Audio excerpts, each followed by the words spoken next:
At nang makita ng senturyon at ng mga kasama niya na nagbabantay kay Jesus ang lindol at ang nangyari, sila'y napuno ng malaking takot, at sinabi, "Tunay na ito ang anak ng Diyos." Mateo 27:54. Sa madilim at mahalagang araw na ito sa kasaysayan, pinangasiwaan ng isang Romanong senturyon ang pagpapako kay Jesus. Ang sundalong ito ay isang taong bihasa sa digmaan, sanay sa kalupitan at kamatayan, ngunit isang bagay tungkol sa partikular na kaganapang ito ang magpapabago sa kanyang buhay magpakailanman. Kasama sa kanyang mga tungkulin ang pagtiyak na maayos ang pagpapatupad. Sanay siyang sumunod sa mahigpit na utos, at mapanatili ang kaayusan sa gitna ng kaguluhan. Gayunpaman, ang araw na ito ay magiging lubhang kakaiba sa anumang naranasan niya. Ang senturyon na ito, na ang posisyon ay nangangailangan ng isang cool at mahusay na karakter, ay responsable para sa 100 sundalo. Utang niya ang kanyang promosyon sa hanay ng hukbong Romano sa kanyang katapangan, katalinuhan, at kakayahang makayanan ang matinding mga sitwasyon. Ang papel na ginampanan niya ay nangangailangan ng kakayahang paghiwalayin ang damdamin sa tungkulin. Gayunpaman, ang mga kaganapan sa araw na iyon ay hahamon sa paghihiwalay na ito, na pinipilit siyang harapin ang kanyang sariling mga paniniwala at damdamin. Nang makitang si Jesus ay dinala sa pagpapako sa krus, hindi maaaring baliwalain ng senturyon ang dignidad na hinarap ni Jesus sa kanyang nalalapit na kamatayan. Nakasanayan na niyang makakita ng mga lalaking namamalimos para sa kanilang buhay, minumura ang mga bumihag sa kanila, o mawalan ng pag-asa. Gayunpaman, napanatili ni Jesus ang kahangahangang kalmado kahit na siya ay pinahirapan at kinutya. Ang kalmadong ito ay nagsimulang maghasik ng mga binhi ng pagdududa at pag-uusisa sa puso ng senturyon. Ang mga taong nanonood sa pagpapako sa krus ay nabalisa, na hinimok ng mga pinuno ng relihiyon na gustong makitang patay na si Jesus. Para sa senturyon, ito ay isa pang araw na gawain, isa pang pagpapatupad upang mapanatili ang kapayapaan ng Roma. Ngunit habang nangyayari ang mga pangyayari, napagtanto niya na may kakaiba sa pagpapatupad na ito, isang bagay na humamon sa kanyang pangunawa at nagsimulang pukawin ang kanyang kaluluwa. Kasama sa kanyang mga tungkulin ang pagtiyak na maayos ang pagpapatupad. Nag-utos siya ng 100 kawal, isang lalaking tumaas sa hanay salamat sa kanyang katapangan at katalinuhan. Gayunpaman, ang araw na ito ay magiging iba sa lahat ng iba pa. Para sa kanya, ang mga gawain ng pangangasiwa sa mga pagpapako sa krus ay malagim na gawain, ngunit kinakailangan upang mapanatili ang kaayusan at kapangyarihan ng imperyo ng Roma. Sa pagpapako sa krus, gayunpaman, si Jesus ay nagsimulang maging kakaiba sa lahat ng iba pang nasaksihan niya. Dinala si Jesus sa pretorium, kung saan nagtipon ang mga kawal sa paligid niya, tinutuya siya at nagdulot ng hindi mabilang na sakit. Hinubaran nila siya, sinuutan siya ng balabal na pula, tinahian ng koronang tinik, at inilagay sa ulo niya.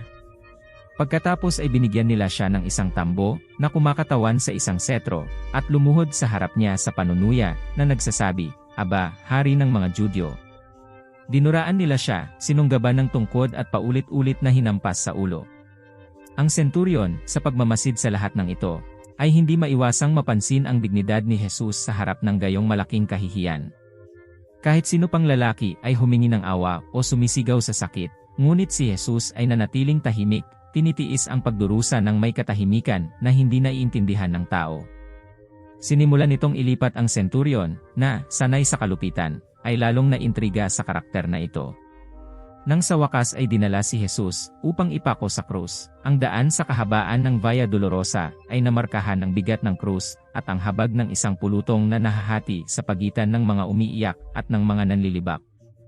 Iniyakan siya ng mga babae ng Jerusalem, at sa gitna ng sarili niyang pagdurusa ay tumigil siya upang aliwin sila at ang kanilang mga anak. Pinaghalong hindi paniniwala at paghanga ang pinanood ng senturyon. Kahit na nakasanayan na niya ang mga pagbitay, hindi pangkaraniwan ang pagpapako kay Jesus sa krus. Nakagawa na siya ng maraming pagbitay, ngunit ang kalmado at dignidad ni Jesus sa harap ng pagpapahirap ay nagpagising sa kanya. Ang pagbitay ay naganap sa Golgota, sa lugar ng bungo, isang kinatatakutang lugar na kilala sa pagkakaugnay nito sa malupit na kamatayan. Ang pangitain ni Jesus na pinasan ang kanyang krus roon, na sinamahan ng isang hindi namamalayan, si Simon ng Cirene, ay isang senaryo na paulit-ulit na may iba't ibang mga pagkakaiba-iba, ngunit ang pag-ugali ni Jesus ay hindi pa nagagawa.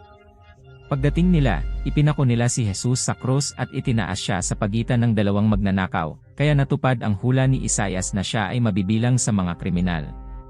Patuloy siyang tinutuyan ng mga tao at hinimok siya ng mga pinuno ng relihiyon na bumaba sa krus kung siya ay tunay na anak ng Diyos.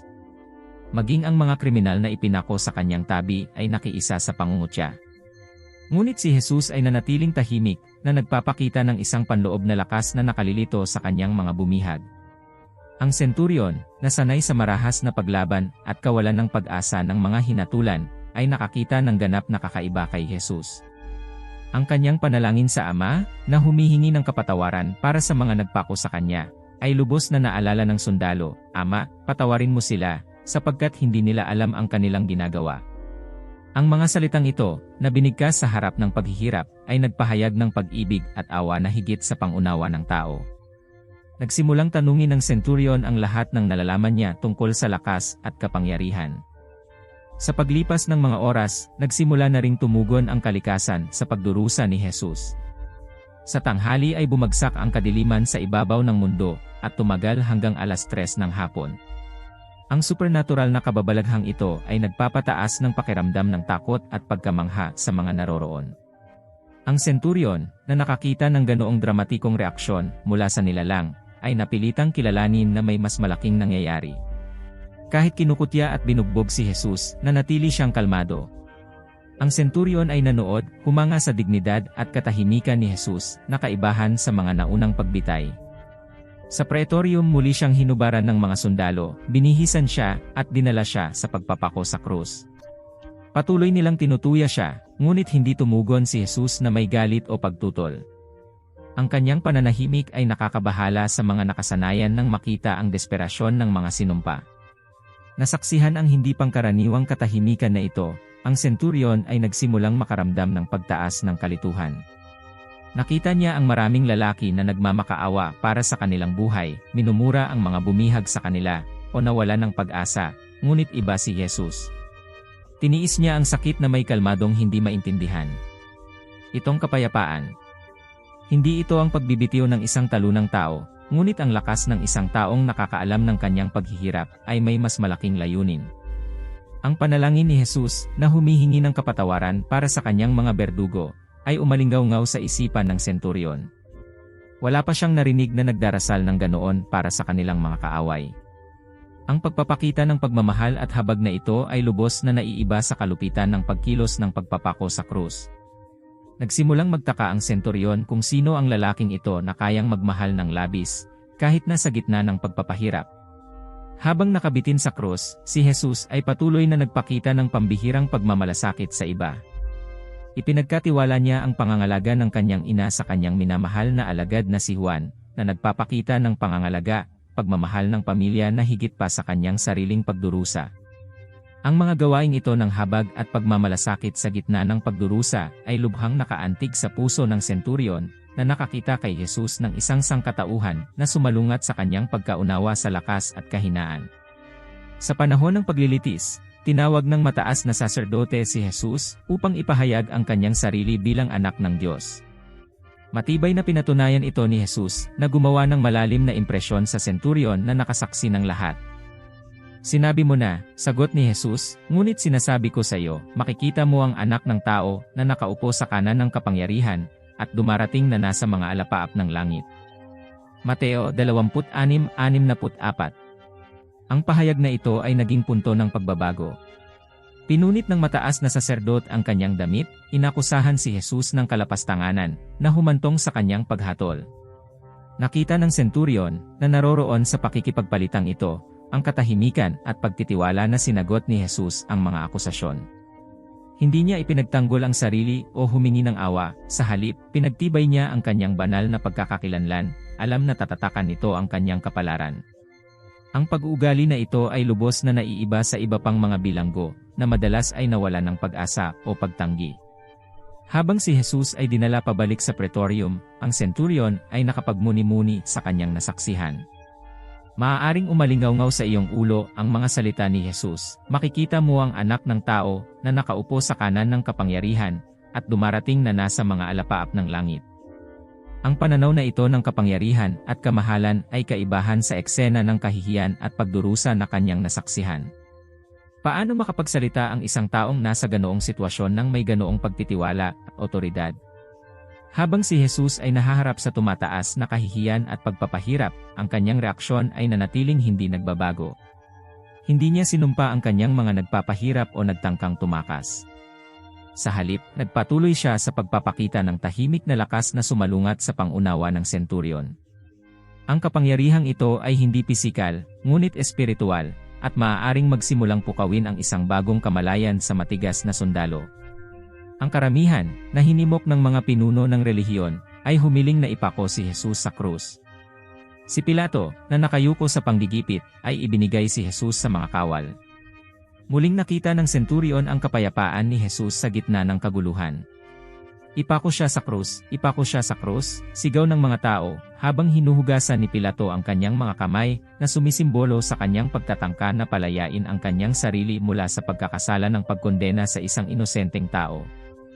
Mateo 27:24. Ang senturyon ay nasanay sa karahasan, at pagnanasa ng dugo ng mga mandurumog, madalas siyang makakita ng mga masa na humihiling ng kamatayan ng mga bilanggo. Ngunit ang tindi ng puot na nakadirekta kay Jesus ay pambihira.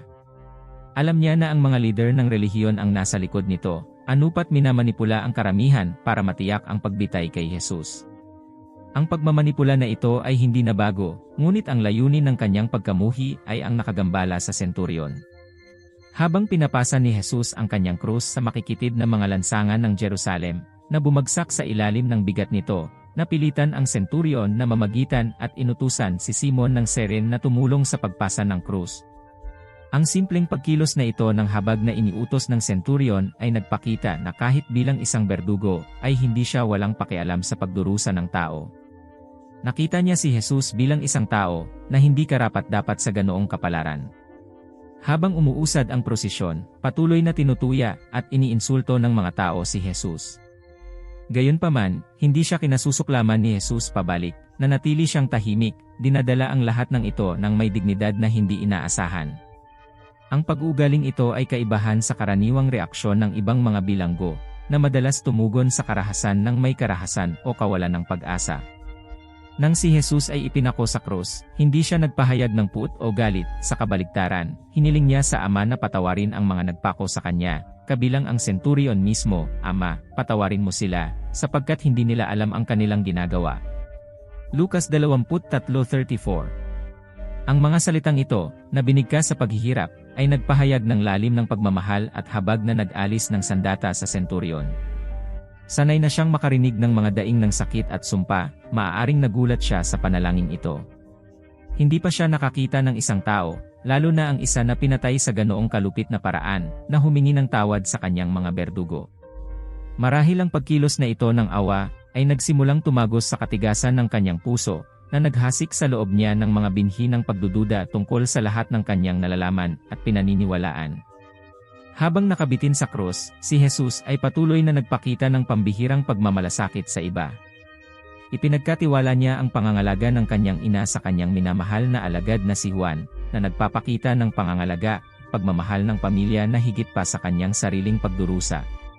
Ang mga pagkilos na ito ng pakikiramay at pagmamalasakit sa gitna ng pagdurusa ay maaaring nakaantig ng husto sa puso ng senturyon, na nakakita kay Jesus ng isang sangkatauhan na sumalungat sa kanyang pagkaunawa sa lakas at kahinaan. Habang nagpapatuloy ang pagpapako sa krus, napagmasdan ng senturyon ang mga reaksyon ng karamihan at ng iba pang mga sundalo. Ang ilan ay tinutuya si Jesus na nagsasabi, "Kung ikaw ang anak ng Diyos, bumaba ka sa krus." Mateo 27:40. Ang iba, gayunpaman, ay maaaring nagsimulang mag-isip kung talagang nakagawa sila ng isang kakilakilabot na pagkakamali sa paghatol sa isang matuwid na tao. Nang makita ang magkakaibang reaksyong ito, ang senturyon ay maaaring lalong kumbinsido na siya ay nasasaksihan ng isang bagay na banal. Ang mga kawal, kasama ang senturyon, ay nagpalabunutan para sa mga damit ni Jesus. Sa sandaling yon, nababahala si Jesus tungkol sa pagpapatawad sa kanyang mga nagpapahirap. At nang siya'y maipako na nila sa krus, ay pinaghati-hati nila ang kanyang mga damit na pinagsapalaran kung ano ang dapat makuha ng bawat isa sa kanila. Markahan 15:24. Ang gawaing ito ng paghahati ng mga damit ay karaniwan noong mga Romanong pagpapako sa krus, kung saan ang mga berdugo ay may karapatan sa pag-aari ng hinatulan na tao. Sa panonood ng ritual na ito, napansin ng centurion ang isang nakakagulat na kaibahan. Bagaman mas interesado ang kanyang mga kapatid sa material na pag-aari ni Jesus, hindi niya maaaring baliwalain ang espiritual na lalim ng nangyayari. Ang mga salita ni Jesus na humihingi ng kapatawaran ay umaalingaw-ngaw pa rin sa kanyang isipan, na humaharap sa kanya sa isang katotohanang hindi niya kailanman naisip.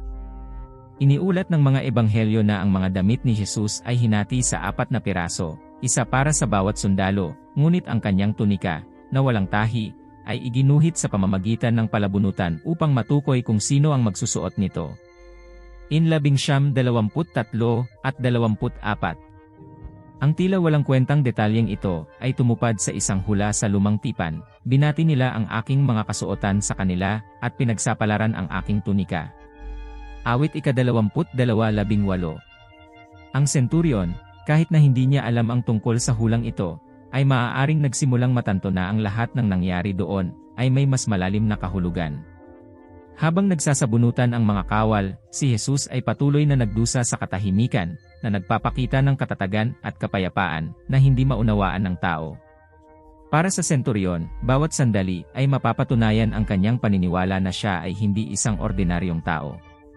Maaaring nagsimula na siyang mag-isip tungkol sa mga kwento at himala na narinig niya tungkol kay Jesus at kung paano maaaring patayin ang isang taong may napakaraming kapangyarihan at habag.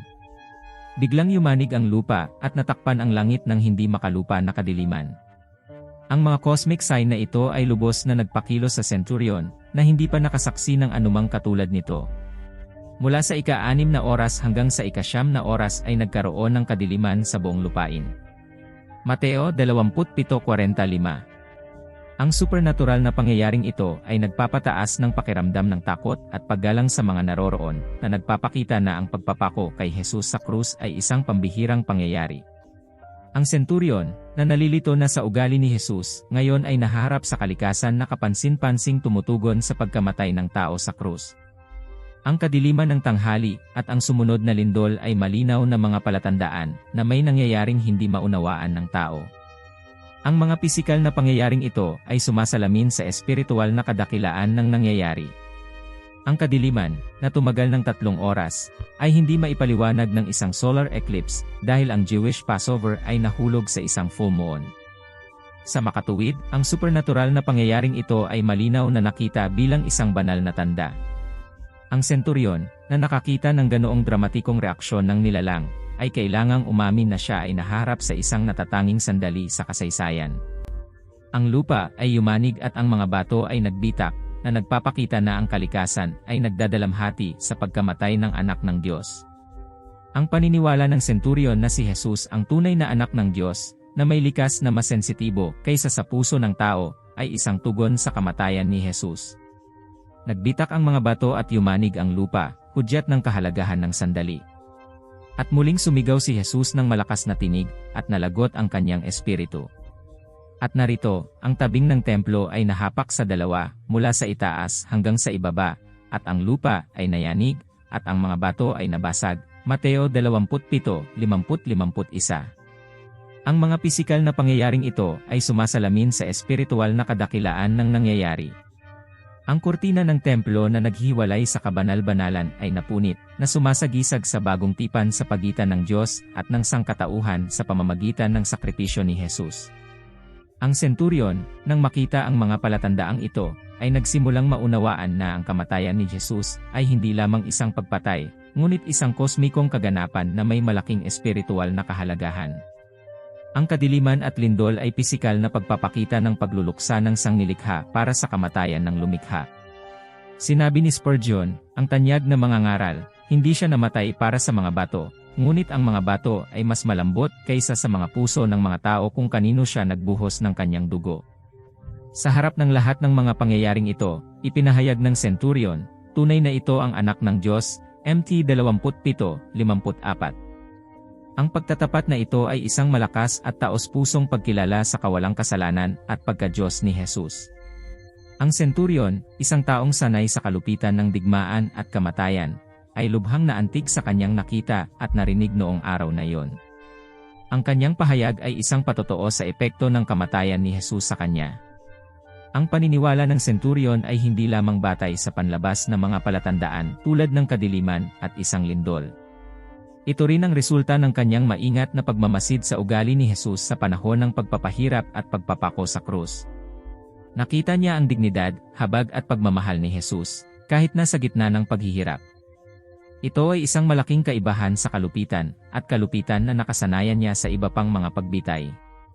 Ang pahayag ng senturyon ay isang gawa ng katapangan at pananampalataya. Napapaligiran ng mga sundalo at lider ng relihiyon na naghatol kay Jesus ng kamatayan, patuloy niyang ipinahayag ang kanyang paniniwala sa pagka-Diyos ni Jesus. Ang pagtatapat na ito ay isang milestone sa buhay ng senturyon, isang sandali ng pagbabagong naging dahilan upang malaman niya ang katotohanan tungkol sa kung sino si Jesus. Ang pahayag na ito ay isang patotoo din sa mga naroroon. Ang pag-amin ng isang sundalong Romano na matigas sa labanan ay naging kapani-paniwala ang pagka-Diyos ni Jesus. Ang kamatayan ni Jesus ay nagsimulang magkaroon ng agarang epekto, anupat nakaantig sa puso ng taong namamahala sa kanyang pagpatay. Ang senturyon na nagsimula sa araw bilang isang gumagawa ay nagtapos nito bilang isang mananampalataya. Sa paglipas ng mga oras, ang senturyon ay naiwan upang pagnilayan ang mga pangyayari. Naiisip niya ang kahulugan ng mga salita ni Jesus at ang epekto ng mga pangyayaring nasaksihan niya. Ang panalangin ni Jesus na humihingi ng kapatawaran para sa kanyang mga nagpapahirap, ang mga supernatural na tanda, at kapayapaan ni Jesus sa harap ng kamatayan ay maaaring umalingaw-ngaw pa rin sa kanyang isipan. Bawat sandali ng araw na iyon ay nagpapatunay sa kanyang paniniwala na may nasaksihan siyang hindi pangkaraniwang bagay. Sa pagbibigay kahulugan sa mga posibleng pagmuni-muni ng senturyon, maaaring puno ng mga katanungan ang kanyang isip. Sino itong lalaking tinulungan niyang ipako sa krus? Paano matitiis ng sinuman ang labis na sakit at kahihiyan ng may napakaraming dignidad? Bakit napakalaking reaksyon ng kalikasan sa kanyang pagkamatay? Ang mga tanong na ito ay maaaring magsimulang ubusin ang iyong mga iniisip na humahantong sa iyo na maghanap ng mga sagot. Ang mga salita ni Jesus sa mataas na saserdote na makikita niya ang anak ng tao na nakaupo sa kanan ng kapangyarihan at dumarating sa mga alapaap ng langit ay maaaring umalingaw-ngaw sa isipan ng senturyon. Nagsimula siyang mapagtanto na ang pagpapako sa krus ay hindi ang katapusan, ngunit ang simula ng isang bagay na mas malaki. Ang senturyon, na nakasanayan sa pagharap sa kamatayan, ay maaaring magsimulang makita ang pangako ng buhay na walang hanggan sa pamamagitan ni Jesus. Habang nagmumuni-muni, naiisip din ng senturyon ang responsibilidad na dinadala niya. Pinangasiwaan niya ang pagbitay sa isang matuwid na tao na pinaniniwalaan niya ngayon bilang anak ng Diyos. Ang pasanin ng responsibilidad na ito ay maaaring magsimulang baguhin ang iyong pananaw sa iyong sarili at sa mundo sa paligid mo. Hindi na siya basta sundalong Romano, isa na siyang naantig ng banal na katotohanan. Ang isang bagay sa loob ng senturyon ay maaaring magsimulang magbago. Siya, isang sundalong pinatigas ng digmaan at kamatayan, ay naantig ang kanyang puso sa mensahe ng pag-ibig at pagpapatawad ni Jesus. Ang kalupitan na nasaksihan at nilahukan niya sa buong karera niya ngayon ay tila walang laman at walang kabuluhan sa harap ng habag at awa na ipinakita ni Jesus sa krus. Ang senturyon ay maaaring magsimulang makaramdam ng isang bagong espiritual na kamalayan na nagising sa loob niya. Nakita niyang maraming tao ang namatay, ngunit iba ang kamatayan ni Jesus. Nagkaroon ng kabanalan at kapayapaan sa paraan ng pagharap ni Jesus sa pagbitay na hindi maaaring baliwalain. Ang karanasang ito ay maaaring magsimulang masira ang katigasan ng iyong puso, na magdulot sa iyo na muling isaalang-alang ang iyong mga paniniwala at pinahahalagahan. Ang panloob na pagbabago ng senturyon ay hindi kaagad, ngunit unti-unti. Habang iniisip ko ang mga pangyayari noong araw na yon, nagsimula akong madama ang lumalaking pangangailangang hanapin ang katotohanan. Maaari niyang simulan na tanungin ang kanyang sarili tungkol sa kahulugan ng buhay at kamatayan at ang layunin ng kanyang sariling pag-iral. Ang espiritual na paghahanap na ito ay maaaring magdadala sa iyo sa isang paglalakbay ng pagtuklas at pagtuklas sa sarili. Si Centurion, na dating kilala sa kanyang kahusayan at pagiging malamig, ay maaaring nagsimulang magpakita ng mga palatandaan ng pakikiramay at pagpapakumbaba. Maaari niyang simulan ang pakikitungo sa kanyang mga nasasakupan at mga bilanggo ng may higit na sangkatauhan na sumasalamin sa impluwensya ni Jesus sa kanyang buhay. Ang panloob na pagbabagong anyo ng Centurion ay maaaring maging isang patotoo sa kapangyarihan ng krus na baguhin ang mga puso at isipan na humahantong sa isang bagong pag-unawa sa pag-ibig at katarungan. Ang epekto ng araw ay hindi limitado sa Centurion. Ang ibang mga sundalo at manonood ay labis ding naantig sa kanilang nakita at narinig. Ang pagpapako kay Jesus sa krus ay nag-iwan ng hindi maalis na marka sa lahat ng naroroon, na naging dahilan ng pag-aalinlangan ng marami sa kanilang mga paniniwala at paghahanap ng katotohanan. Kabilang sa mga naroroon ay mga babae na sumama kay Jesus mula sa Galilea, kabilang ang Maria Magdalena, Maria, ina nina Santiago at Jose, at ina ng mga anak ni Zebedeo. Pinagmamasdan nila ang lahat mula sa malayo, ngunit hindi maikakaila ang kanilang pagmamahal at debosyon kay Jesus. Ang mga babaeng ito ang magiging unang saksi ng pagkabuhay muli ni Jesus, at ang kanilang patotoo ay napakahalaga sa pagpapalaganap ng mabuting balita. Malaki rin ang epekto ng pagpapako sa krus kina Jose ng Arimatea at Nicodemus, parehong miyembro ng Sanhedrin na lihim na naniniwala kay Jesus. Isinapanganib nila ang kanilang reputasyon at marahil ang kanilang buhay para hingin kay Pilato ang bangkay ni Jesus at ilibing ito ng may dignidad. Ang pagkilos na ito ng katapangan at pananampalataya ay nagpakita na ang kamatayan ni Jesus ay nagsimulang magbago ng mga puso maging ng mga lider ng relihiyon. Ang senturyon na nagsimula sa araw bilang isang berdugo ay nagtapos nito bilang isang mananampalataya. Ang kanyang pagpapahayag ng pananampalataya ay isang milestone sa kasaysayan ng kaligtasan at ipinakita na kahit na ang pinakamatigas ay maaaring mahipo ng biyaya ng Diyos. Ang pagbabagong anyo ng Centurion ay isang makapangyarihang patotoo sa tumutubos na kapangyarihan ng krus na nagbibigay inspirasyon sa iba na hanapin ang katotohanan at tanggapin ang pananampalataya kay Jesus. Naroon si Maria Magdalena, isang masigasig na tagasunod ni Jesus. Ang kanyang patotoo sa muling pagkabuhay ni Jesus ay nagbigay ng higit na kredibilidad sa mga karanasan ng Centurion. Siya ang unang nakakita sa muling nabuhay na si Jesus, at ang kanyang kwento ay nagbigay inspirasyon sa marami na maniwala sa kapangyarihan ng muling pagkabuhay. Pumunta si Maria Magdalena at sinabi sa mga alagad, "Nakita ko ang Panginoon," at sinabi niya sa kanila ang sinabi niya, Juan 20:18. Si Maria Magdalena ay isang babaeng pinalaya ni Jesus mula sa 7 demonyo. Ang kanyang pasasalamat at pagmamahal para sa kanya ay buo, at tapat siyang sumunod sa kanya bilang suporta sa kanyang ministeryo. Nang ipako si Jesus sa krus, nanatili siya sa paanan ng krus, na nasaksihan ang kanyang pagdurusa at kamatayan. Ang kanyang palagiang presensya sa tabi ni Jesus sa pinakamahihirap na sandali ay nagpakita ng kanyang hindi natitinag na debosyon. Ang muling pagkabuhay ni Jesus ay isang sandali ng malaking kagalakan at pagbabago para kay Maria Magdalena. Tumakbo siya para sabihin sa mga alagad na nagtatago sa takot sa mga pinunong Judyo. Ang kanyang mensahe ay nagdala ng pag-asa at panibagong pananampalataya sa mga nasiraan ng loob. Ang karanasan ni Maria Magdalena bilang isang saksi sa pagkabuhay muli ay isang makapangyarihang patotoo na nakatulong sa pagpapalaganap ng mabuting balita. Ang Centurion, nang marinig ang patotoo ni Maria Magdalena at ng iba pang mga tagasunod ni Jesus, ay maaaring maging mas malakas sa kanyang bagong pananampalataya. Ang muling pagkabuhay ni Jesus ay nagpatunay sa lahat ng kanyang nasaksihan sa pagpapako sa krus. Nakita niya na ang kamatayan ay walang huling salita, ang buhay na walang hanggan ay ang katotohanang ipinangako ni Jesus. Ang malalim na pag-unawa na ito ay maaaring humantong sa iyo na ibahagi ang iyong karanasan at pananampalataya sa iba. Sa pamamagitan ng pagbibigay kahulugan sa mga posibleng reaksyon at pagkilos ng Centurion, matapos marinig ang patotoo ni Maria Magdalena, maaaring nagsimula na siyang magbahagi ng kanyang karanasan sa iba. Maisasalaysay niya kung paano niya nasaksihan ang mga pambihirang pangyayari sa pagpapako sa krus, kasama na ang mga supernatural na palatandaan at habag ni Jesus.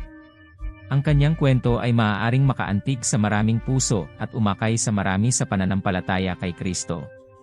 Maaaring isa siya sa mga unang kumilala sa publiko sa pagka-Diyos ni Jesus, na nagpapakita na ang mensahe ni Jesus ay inilaan para sa lahat, mga Hudyo at mga Gentil.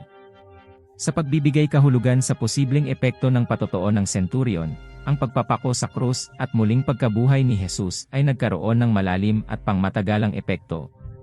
Ang kwento ng centurion na nagsimula sa araw bilang isang berdugo at nagtapos nito bilang isang mananampalataya ay isang makapangyarihang patotoo sa pagbabagong kapangyarihan ng krus. Ang mensahe ni Jesus ay patuloy na nakaantig sa mga puso at nagbabago ng buhay, gaya ng ginawa nito mahigit 2,000 taon na ang nakalilipas. Naway mabigyang inspirasyon tayong lahat ng pananampalataya at pag-ibig ni Jesus.